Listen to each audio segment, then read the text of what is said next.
I've been waiting for this one for a while. Steph and I have been friends now for a couple of years, and she is the gaffer, one of the founders of Talk, the agency UK. She loves a self-employed model. She loves a state agency. And when I said, Steph, are you happy to jump on this podcast? She was super excited. But Steph, I'm really excited to have you on, and I'm really, really excited to hear your 3 points. So if you're an agent in Birmingham, Belfast, Bognor Regis, what have you got for us? Okay, so the first thing that I would say is we're currently 6 weeks before the end of June as we're recording it today. And I assume we'll be out at some point over the course of those 6 weeks. So first half of the year is done. The second half of the year is all to play for. So whether you're somebody that has a really specific business plan, P&L sheet, or whether you're somebody that is a bit like me, you know, off the back of a fab packet and away you go, this is a really important Q3, which essentially could be the rest of your bankings for this year. Now, I don't say that to scare people, and this is very specific to self-employed agents, really what I'm going to talk about now. But if Q3 really is the last time to build to pocket for December, I think over the next 6 weeks, it's important to say, what has worked this year? And also, what have you been really, really good at? Be honest with yourself. What have you not been great at all? Is that anything that you've done lots of or none of? How does that kind of sit with you? But really, where can you go and win some listings from? And what does that pound or pence number to either turn your year around or to smash your year look like? Put that figure of what you need to bank or would love to bank now, between now and the end of December, at the top of the page, and work backwards. What's the average fee that you're charging? So not what the average fee is in the area, what's the average fee you're charging? Because that's going to tell you the amount of listings that you go and need to find based on your percentages in terms of what you're likely to sell through. Now, I just did a quick Google because I'm not a mathematician myself, but 17 weeks before the 13th of December, so that gives you another Friday prior to Christmas for completions, brings you back to August 16th. So that actually gives you a nice couple of months there to list some stock, sell it, and most likely have it completed by December, which I think now is the perfect time to recalibrate and get that earnings goal written down. And what I would then do is go and get yourself a load of comp slips, right? Please call me about your property on them. Pick 50 properties that are on the market as close to the core area that you focus on as possible, and for the next 12 weeks, be at that house once a week. Don't do it just once though, and most of you will.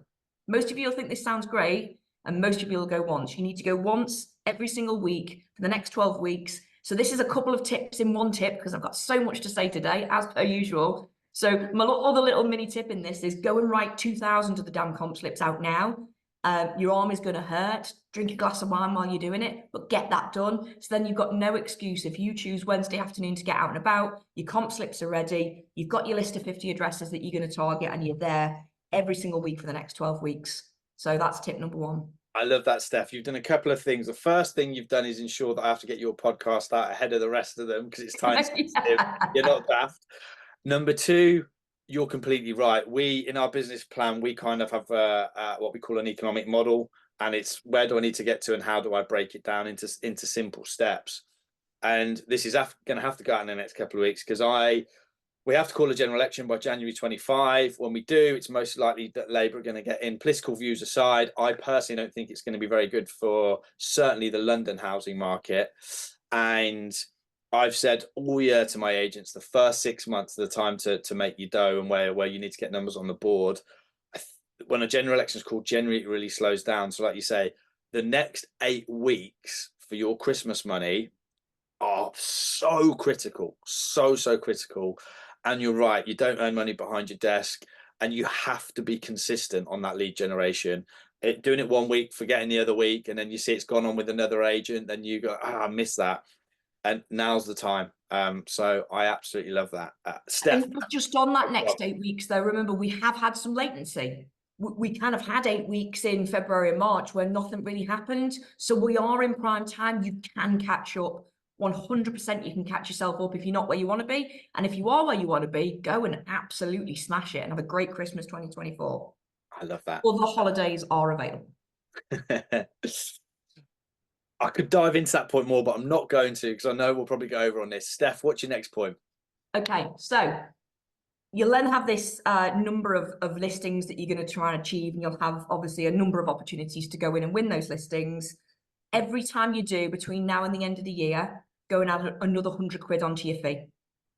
Just £100.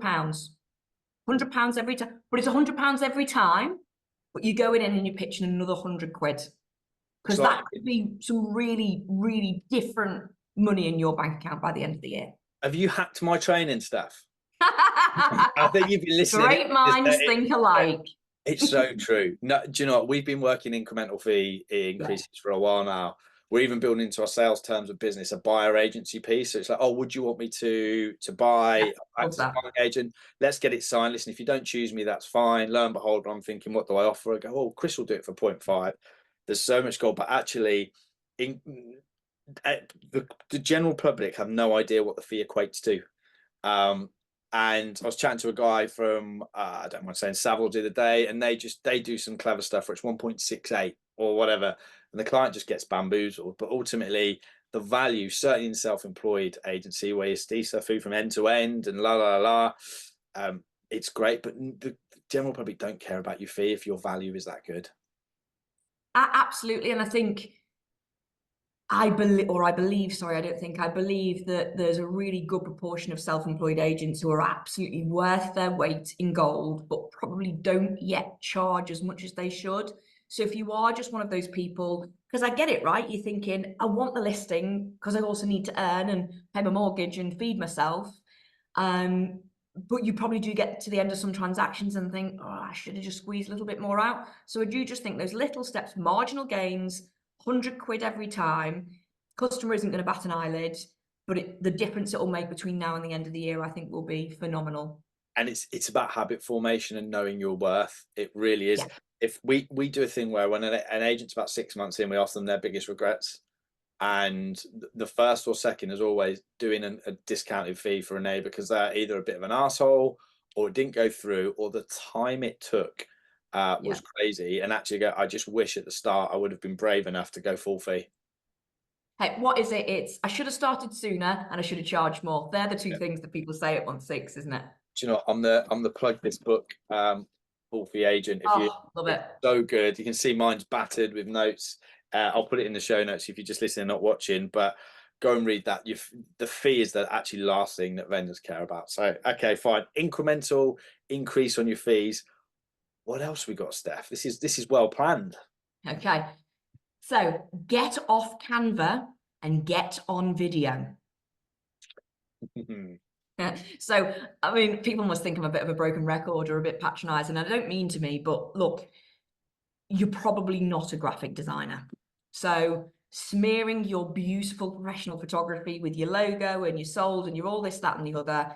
But also you can just get lost in the world of Canva, and 3 hours later, you've designed absolutely nothing. It looks like crap. You've wasted time. The story that you're trying to tell by adding these things is so much better coming from you, and you putting yourself on video. Remember that most of the topics we talk about are evergreen. So when you talk about things that first-time buyers should think about when coming into the market, that video is correct today, in 3 months, next year. Best tips for sellers, those sorts of things. Or more importantly, you know, when you list that home on Acacia Avenue, number 3, it's always 3 Acacia Avenue for me. I know people have their differences, but when you list on Acacia Avenue, you know, you're selling the reasons as to why somebody should live on Acacia Avenue. Actually, that's evergreen content. Yeah. Because the next person to sell on Acacia Avenue is going to want to see that video, and they're going to want to talk to you. And, you know, I don't subscribe to Done Beats Perfect, but that's a topic for a whole other time. But actually, do you know what is perfect? You talking about something that you're passionate about. Doesn't matter if you fluff your words up here and there. It doesn't matter if you don't get all your points in one go. We've done something recently. Well, it's actually our 2nd year of doing it, and we call it the 30 videos in 30 days challenge. So I'm more than happy to share the 30 topics that we've chosen. And it doesn't mean you have to record 30 in 30 days. It just sounds really good. But again, once an agent has recorded those 30 videos, that's 30 pieces of personal content that's out there that should only take 25, 30 seconds ago. So get off Canva. Actually, the algorithms on most platforms don't like lots of logos on images, quite frankly. But what it does like is apparently global content. So if anyone follows the Broke Agent Mastery, which is a really good Instagram page, bam, they talked about this a couple of weeks ago. Global content, so i.e. content that isn't area specific, but everybody could benefit from, they're really pushing. So there you go. So telling people how to prepare best for sale, that can be good for anybody. Tag on at the end of the video that also for your particular area, yada, yada, yada. So yeah, get off Canva, get on video, show people who you are. And just to the point you made before, clients aren't worried about fees. The right clients aren't worried about fees. So the more they see of you on video, the more you're going to attract those like-minded clients that you really, really want to work with. I really like that, Steph, and we'll put those all in the show notes. So thank you. Joe, I've just had coffee with a friend of mine who runs a high street agent where I live. And I was saying, what do you do differently on your expensive houses? He was like, well, maybe we do the viewings. It was really interesting. But I was like, have you ever done a video? And he's like, nah, I wouldn't do that. And they're probably #1 in the area. And you're just like, wow. That's kind of crazy.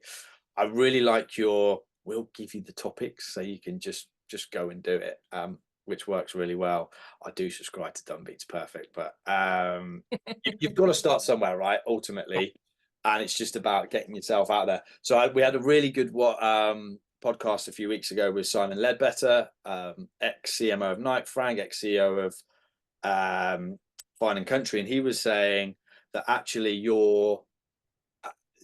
in terms of what you need to do, you need to add to your database. And in terms of your socials, that's actually kind of, it's lower down, right? It's old school.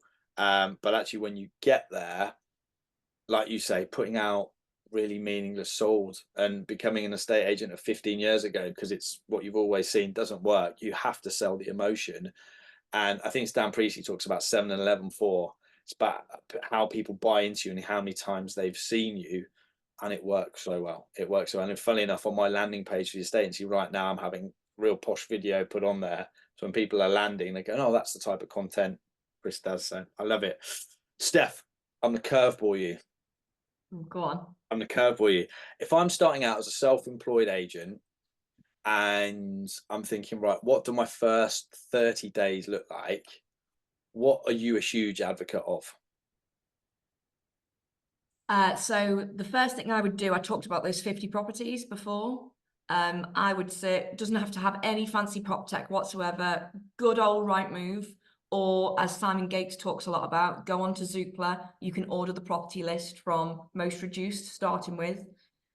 Don't go all over the place. I'm a big fan of being hyper-local, but give yourself enough to go at. And pick 50 properties that you can really add value to. Yeah. So to start with, you do need to understand what other people are doing really well. I'm not a fan of talking about what other people do badly. Understand what other people do really well, and you need to be at least one bit better than them or doing something completely different. So which of those 50 properties can you add value to? And again, write your comp slips. Also write a letter so you've got all your prep done, and get out and try and speak to those homeowners for the next 12 weeks.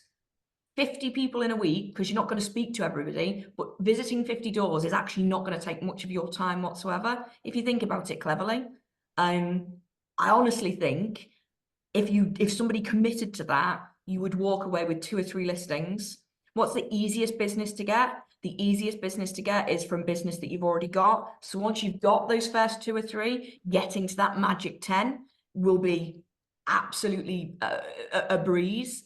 But yeah, 50 properties, 12 weeks, visit one every single week, but know where you're adding value to it. Yeah, I love that. And there's a lady we had on called Elle Osborne, and she said when she started her business, and she may come out before you, even with the Q jump, I said, what did you do? And she said, I wrote 4 hours of letters a day, and I was so specific. So it was, your property came on, hi neighbor, your property came on so and so. I really like the open plan extension. It's what people are looking for, certainly with the office building you built at the back. And by the way, your water feature is so quirky. I fell in love with it when I saw it. I know you're with a great agent, la la la la. And she was like, my hand was blue, it didn't function, whatever. But I was so specific. And I think that's the one thing that if I can add on to your tip is you're right, you don't earn money behind your desk. You need to be out and about trying to meet the community and certainly vendors that are on the market. But how did you stand out against the other agents that are out there? And I think my other little tip would just be, I think people watch these sort of podcasts and then don't take action because they think everybody's doing it. We're just the people on the podcasts. I promise you, very few agents in your local area are going to be actually doing any of these things. But I also think salespeople, we tend to believe that what we believe to be true is true. And often it's not the case. So if you are sat there going, oh, probably everyone's doing it, you're just giving yourself an excuse. So why not give it a try if you haven't? Case in point, and I don't want to bash the agent I just had a coffee with, but I said, do you get out on door knock? Bear in mind, he's just told me he's not on camera and he's number one in the area. Brilliant agent. And he's gone, nah, we don't need to do that. Kind of head office does it for us. And but the personal touch of, I said, but you could do an hour a day, couldn't you?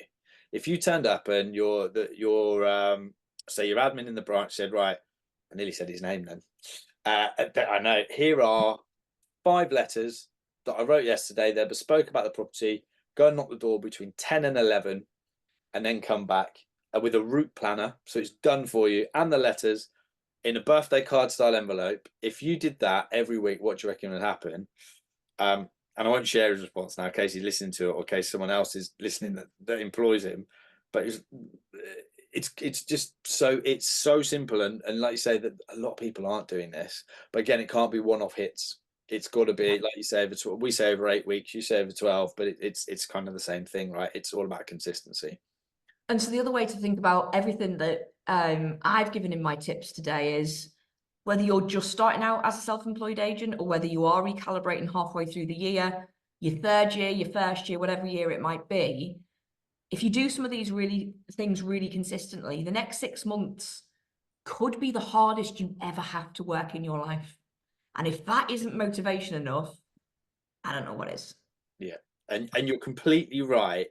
Once you start, boards breed boards, listings breed listings. So as a self-employed agent, once you get your first 5 and then you're doing the viewings and people go, wow, you're good, it will naturally come anyway. And as a high street agent that's going, oh, we're too busy for that. Well, how would you feel if you added an extra 10 completions each month? And that is the reality of what it can add to by these small incremental changes. So I love it, Steph. Yeah, absolutely. Because I got you on, and I don't think we've gone over time, and I genuinely love everything you've said today. Give us one little bit of Steph Gold. Oh, okay. So what else would I say? Actually, so this is more long term. So I think everything we've talked about there is quite short term. But something that I'm a massive advocate of is just going around to introduce yourself to your hyper local market. So it could be the 15 or 20 streets around where you live. And look, you're not going to go and offer a free valuation. Outside of sharing Rightmove links to listings, offering people free valuations is probably my second most hated thing in agency. What you're going to do is you're going to pass your business card, you're going to pass your canvassing card, whatever it is you use to advertise yourself, knock on the door. Hi, I'm Steph. I've recently launched my own estate agency business. Wanted to pass you my business card. It's quite expensive. Please don't throw it away, but put me on your fridge, put me in your nonsense drawer. That's something that I have personally, actually, a nonsense drawer. I'm not sure everybody else has. You've all got a drawer with there's a load of shit in it anyway. I just call it the nonsense drawer. And if you've got any questions about the property market, give me a shout. Market's been a bit funny this year. You might be wondering how that's affected the equity in your home. We've got a general election coming up. You might be worried about the equity as well. So just give me a shout. I'm always at Daily Dose, the coffee shop, on Friday morning. So if you ever fancy stopping by, having a coffee with me, I'll be there. Thanks very much. Cheers very much. I'm off. Great script. Great script. We have an agent called... Even though that was a script, really, but I think I've repeated that many times. It's so... The number one thing you can do as a self-employed agent, in my view, is grow your database in your local area. It's that simple. And door knocking and canvassing, all the quick tips we've discussed are part of that. But it's the wider community. There is 1 in 12 people on your phone have a property related requirement, but are you a secret agent? And I always say, don't be James Bond. And people go, what's that? What's his profession? He's a secret agent. You cannot afford to be a secret agent, which is so true. Well, I've got another quick one. Can I go on, I want to share one script first. So we've got an agent called Josh. He goes out, knocks on people's door and goes, hi neighbour, great intro. My name's Josh, with the estate agency. It's just a quick one. We're doing a survey on how long properties take to sell in the area. Just wonder if that would be of interest. It's property, great, brilliant. What are your contact details? I'll get that over to you. It's so easy. Would you like if I did a bespoke report for you? Would that be valuable? Yeah, it would do. Home search report, lead magnet, bosh. So it really works. It really works. Go for it. What's your next tip? So depending on how your CRM works, I'm going to say, let's imagine it's a really unintuitive CRM that's a bit crap. So every Rightmove lead, every Zoopla lead should be saved in your phone with the property that they inquired about, plus the property that they are the owner of. So on an iPhone where it says company, put 5 Acacia Avenue if that's their home. You'll obviously once a month be sat and looking at Rightmove house prices to see what one in the land registry. So when those buyers are out of your ecosystem, we do tend to forget about them. They haven't bought through you. But when 5 Acacia Avenue comes up, even in 3 months' time, and it was sold, give them a call. Where did you move to? Have a little chit chat. They might not give you the full address. They might say Finch Farm. Finch Farm is going to come onto Rightmove. You'll see where they moved to. In 1 year, you can give them an anniversary, up-to-date Spriftle home search report. And there you go. Yeah, or a move-anniversary card, and also email. Like, I love it. Yeah, I love it. So good. Steph, you have been golden, and I really can't wait to get this episode out. One, give me loads of show notes.